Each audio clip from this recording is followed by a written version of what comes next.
Cuba, the Pearl of the Antilles, was a land of stark contrasts before Fidel Castro. Known for its vibrant culture, lively music, and beautiful beaches, it was a popular destination for tourists from around the world. Havana, the capital city, was a bustling metropolis filled with grand hotels, casinos, and nightclubs. Yet beneath this glamorous surface, there lay a different reality. Sugarcane swayed in the breeze, a symbol of Cuba's wealth. The island's economy was heavily dependent on sugar production, which was controlled by a few wealthy landowners and foreign corporations. These vast sugarcane fields were the backbone of the nation's economy, but they also highlighted the deep economic divide. But that wealth flowed mostly to foreign corporations and a corrupt elite. American businesses had a stronghold on the Cuban economy, reaping enormous profits while the majority of Cubans saw little benefit. The opulent lifestyles of the wealthy elite stood in stark contrast to the everyday struggles of ordinary citizens. The majority of Cubans, especially in the countryside, lived in poverty.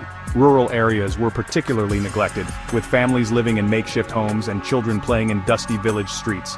The disparity between the rich and the poor was glaring, and it was the rural population that suffered the most. They lacked basic necessities like healthcare and education. Schools were often in disrepair, and hospitals were poorly equipped, unable to provide adequate care. The lack of investment in these essential services left many Cubans without hope for a better future. Fulgencio Batista, a former soldier-turned-dictator, held the reins of power. Batista had initially come to power through a military coup and maintained his rule through a combination of political manipulation and brute force. His regime was marked by widespread corruption and a blatant disregard for democratic principles. He rigged elections and silenced dissent with an iron fist. Political opposition was not tolerated, and those who dared to speak out were often met with harsh reprisals. The lack of political freedom and the oppressive nature of Batista's rule created an atmosphere of fear and resentment. His regime, riddled with corruption and brutality, fueled a simmering discontent among the Cuban people.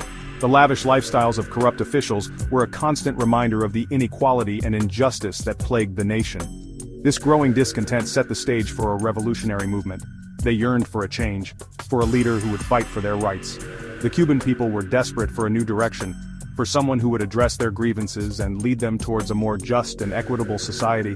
This longing for change would soon find its champion in Fidel Castro. Fidel Castro, born into a wealthy family in 1926, could have chosen a life of privilege.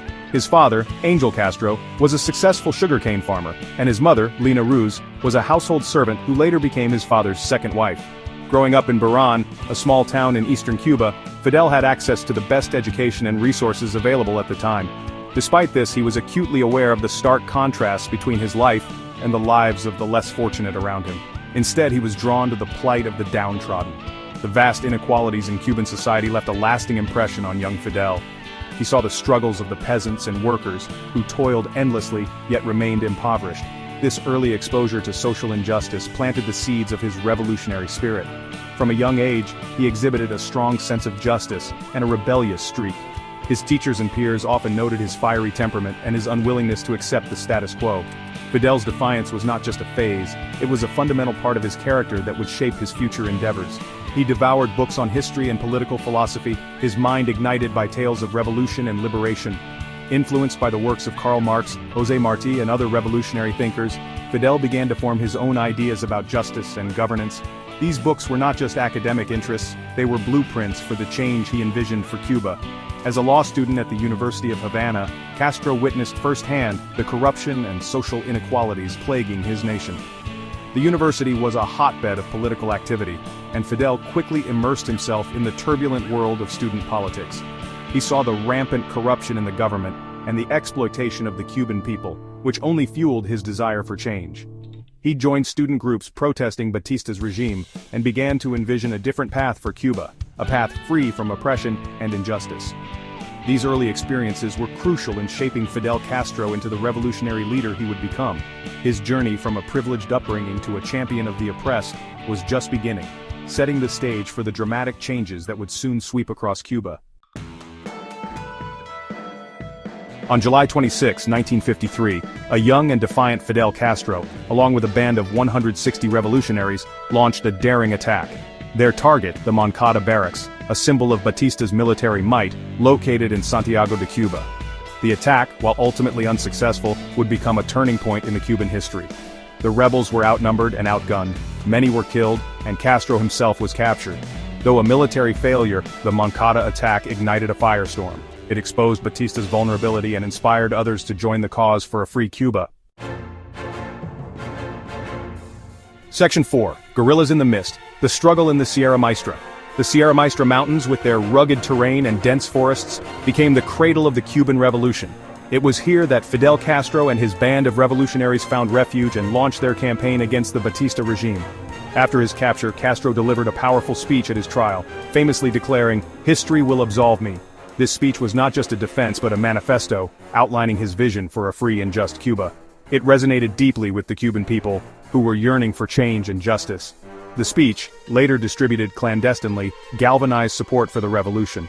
Copies of the speech were printed in secret and passed from hand to hand, igniting the revolutionary spirit among the populace. It became a symbol of resistance and hope. Granted amnesty in 1955, Castro went into exile in Mexico, where he regrouped and planned his next move. In Mexico, he met other revolutionaries, including the iconic Che Guevara, and together they forged a plan to overthrow Batista. In 1956, Castro, along with Che Guevara and 80 other revolutionaries, landed in Cuba aboard the Granma yacht. The journey was perilous, and they faced numerous challenges, but their resolve was unshaken. They were determined to bring about a revolution. They established a guerrilla base in the remote Sierra Maestra Mountains and began a campaign of hit-and-run attacks against Batista's forces. The harsh conditions of the mountains tested their endurance, but it also provided them with the perfect cover to launch their attacks. Their guerrilla tactics, combined with the support of the local population, gradually weakened Batista's grip on power. Section 5. Hasta la Victoria, winning hearts and minds. Castro's guerrillas, though small in number, understood the importance of winning over the Cuban people. They established schools and clinics in liberated areas, providing basic services that Batista had long neglected. They spoke directly to the peasants, promising land reform and an end to corruption. Castro's charisma and his message of hope resonated throughout the island. He used radio broadcasts to bypass Batista's censorship and rally support. The guerrillas, seen as liberators rather than invaders, gained strength through the support of the Cuban people. Section 6. Compañero in Arms, Che Guevara and the Revolutionary Spirit. Among Castro's comrades, one figure stood out: Ernesto Che Guevara. An Argentine doctor, Che was deeply moved by the plight of the poor and oppressed. He joined Castro's movement, bringing his intellect, military skill and unwavering commitment to the cause.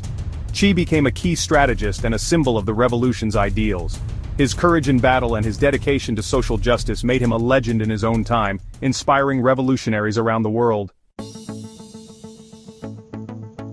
Section 7. Triumph and Transformation, the Dawn of Castro's Cuba.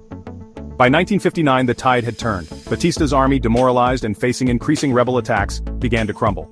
On January 1, 1959, as Castro's forces entered Havana, Batista fled the country. The Cuban Revolution had triumphed. Castro's victory ushered in a new era for Cuba.